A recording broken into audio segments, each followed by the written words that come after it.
Seja bem-vindo ao China em Foco. Eu sou Emanuele Coure, editora de China do jornal Epoch Times. Hoje nós vamos falar sobre como o Partido Comunista Chinês tem tentado aumentar a sua influência midiática em outros países, chegando até mesmo a censurar conteúdos que falem mal do Partido Comunista Chinês. E também vamos falar sobre perseguição religiosa. Perseguição religiosa, claro, dentro da China. E como os Estados Unidos têm tentado dar um passo adiante para proteger essas pessoas que têm sido perseguidas. A nossa primeira notícia de hoje é sobre um processo que o governo taiwanês abriu para tentar investigar um caso onde um jornalista da Xinhua, que é uma mídia estatal do Partido Comunista Chinês, estaria trabalhando como produtor dentro de um canal de televisão de uma mídia taiwanesa. A questão é que tudo isso faz parte de um programa maior do Partido Comunista Chinês para tentar influenciar a opinião das pessoas em outros países. Bom, neste caso, o Partido Comunista Chinês estaria tentando fazer contratos com canais de televisão dentro de Taiwan, para que, em troca de favorecimento comercial nas trocas comerciais ali com a China comunista, essas empresas elas deixassem um jornalista que trabalharia para uma mídia estatal chinesa, ele trabalhar como produtor em programas políticos dentro desses canais de televisão. A principal questão aqui é que o Partido Comunista Chinês tem tentado influenciar a mídia de vários outros países. E claro, influenciar as mídias dentro de Taiwan é essencial, já que o Partido Comunista Chinês tem dito há muito tempo que Taiwan seria parte da China e tem reivindicado realmente essa ilha para si. Claro, isso apesar de o Partido Comunista Chinês nunca ter governado Taiwan e de Taiwan ser uma ilha autogovernada e ter seus líderes democraticamente eleitos. Ou seja, o Partido Comunista Chinês não tem nenhuma jurisdição dentro de Taiwan, ainda assim, eles alegam que a ilha é sua, faz parte de seu território e já realmente prometeram que tomariam Taiwan à força se fosse necessário. Por isso, para o Partido Comunista Chinês estar lá dentro e realmente moldar a narrativa dentro do país para favorecer o Partido Comunista Chinês é algo muito importante para o regime. Dentro da ilha de Taiwan, o governo ele não tem muitas leis no que se refere ao que pode ou não ser dito. Agora, existe uma coisa específica que não se pode falar dentro do país, não pode se criar uma narrativa que seja uma narrativa contrária à independência de Taiwan, que é algo que eles vêm buscando há muito tempo por conta de toda essa ameaça do regime comunista chinês, tá? Então, uma organização ou um indivíduo se associar com uma entidade política do Partido Comunista Chinês é um crime dentro de Taiwan, é contra as leis de Taiwan. Por isso, ainda não se sabe exatamente o que vai acontecer, mas já existem especulações de que essa empresa talvez tenha que pagar uma multa de 2 milhões de dólares taiwaneses, que é a moeda local deles lá, e talvez tenha que suspender esse programa. Este era um programa onde esse jornalista da Xinhua, que é a mídia estatal chinesa, estaria produzindo. Por isso, muitas das narrativas do Partido Comunista Chinês poderiam estar infiltradas dentro desses programas. Tá? Por enquanto, nós não temos mais notícias sobre exatamente o que vai acontecer com a empresa e o nome dessa mídia televisiva de Taiwan também não foi divulgado. Tá? Foi só divulgado que seria um jornalista da Xinhua que estaria infiltrado dentro desta mídia taiwanesa. Mas, claro, esses esforços do Partido Comunista Chinês para infiltrar a mídia, eles não vêm de hoje. Inclusive, a Freedom House, que é uma organização sem fins lucrativos, ela já tinha feito um relatório em 2022, alegando que de 30 países que eles pesquisaram, 16 deles teriam uma grande influência na mídia do Partido Comunista Chinês, e que o Partido Comunista Chinês usaria bilhões de dólares por ano para tentar realmente infiltrar as mídias nesses outros países. Um desses países citado no relatório foi o Brasil.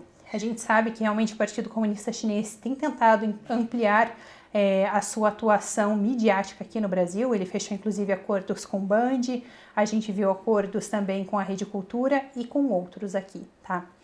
Para a gente seguir neste mesmo tema, uma notícia recente da Jamestown Foundation trouxe à tona que o Partido Comunista Chinês tem tentado censurar as mídias dentro do Quirguistão, que é um país que fica ali do ladinho da China.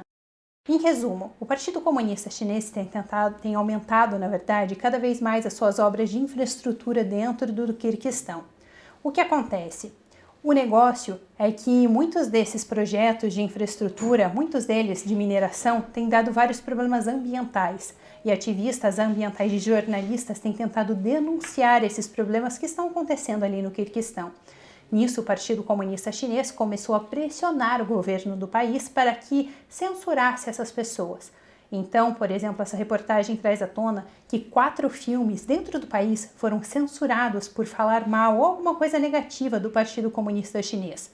A maior parte desses filmes estava expondo esses problemas ambientais que eles tiveram no país. Inclusive, eles descobriram que até alguns jornalistas, na verdade, trouxeram à tona que geralmente os trabalhadores dentro do Quirguistão, quando eles vão trabalhar nesses projetos de infraestrutura do Partido Comunista Chinês dentro do país deles, eles têm que assinar alguns contratos de confidencialidade para que eles não divulguem nada do que está acontecendo lá, nenhum problema que esteja acontecendo nessas obras. Não só isso, uma outra pessoa chegou a comentar com um repórter que quando ele foi fazer uma entrevista para participar de um desses projetos de infraestrutura no Quirguistão do Partido Comunista Chinês, que eles fizeram uma entrevista com ele para saber se ele realmente era uma pessoa que ele era alinhado com o Partido Comunista Chinês, pensava boas coisas sobre o regime. Senão, provavelmente ele não seria contratado, tá? A gente, só lembrando rapidinho também, só para a gente ter uma ideia da dimensão dessa influência do Partido Comunista Chinês na mídia de outros países, semana passada eu trouxe também para vocês uma reportagem, um relatório.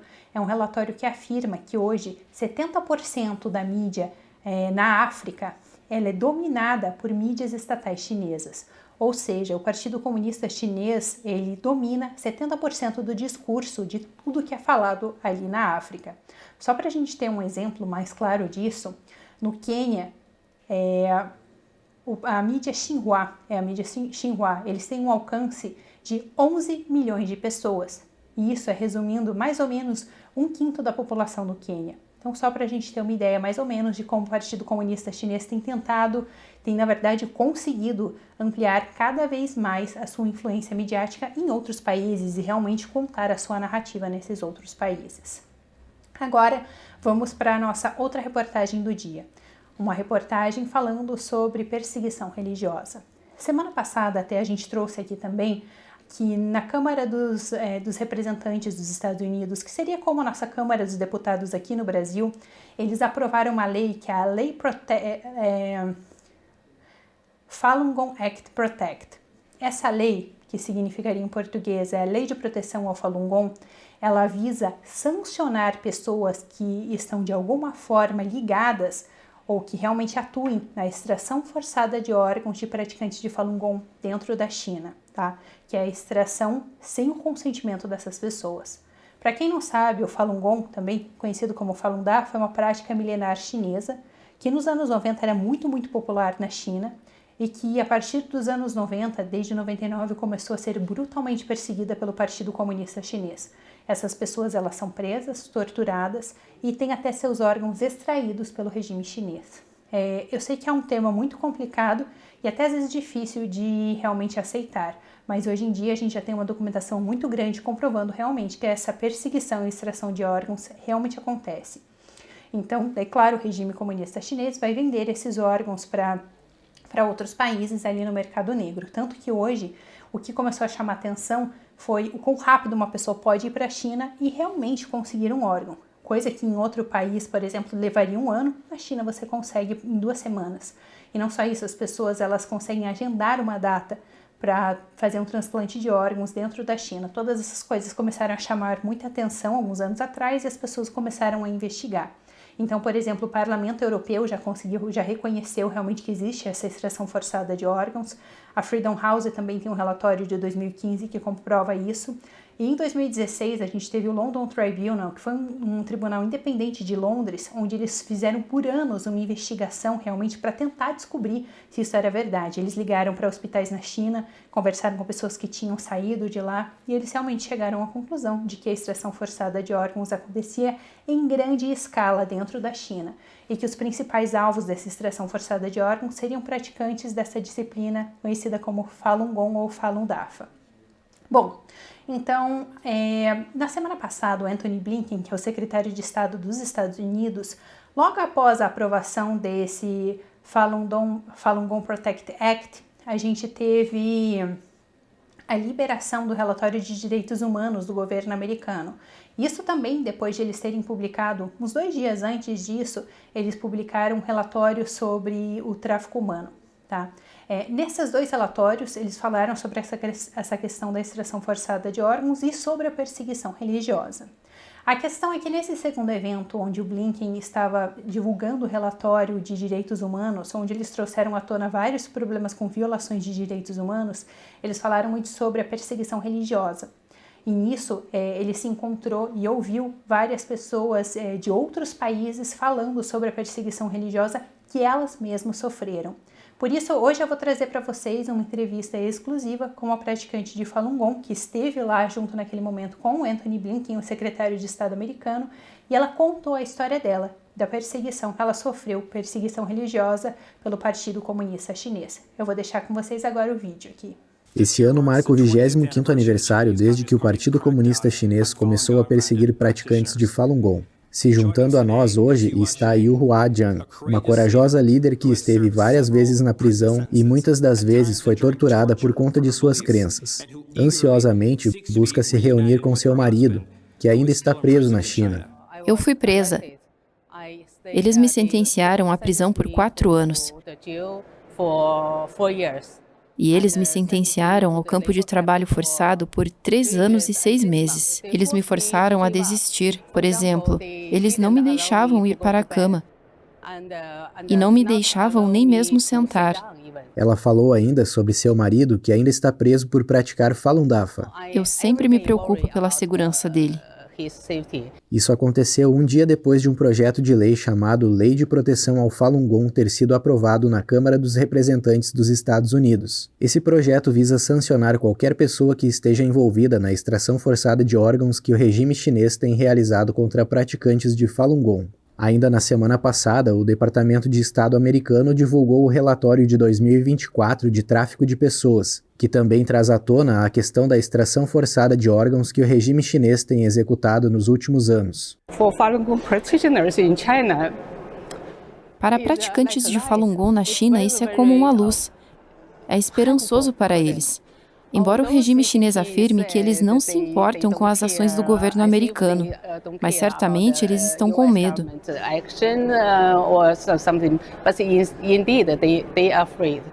Então, eu agradeço que o governo americano conseguiu fazer mais, pois essa perseguição já dura tempo demais, 25 anos. Esse relatório vai ser usado para influenciar decisões policiais futuras no governo americano. Bom, isso é tudo por hoje no China em Foco. Muito obrigada por assistir. Se você gosta de conteúdos como este, por favor, lembre-se de se inscrever no canal, curtir, comentar e compartilhar. Até uma próxima e muito obrigada!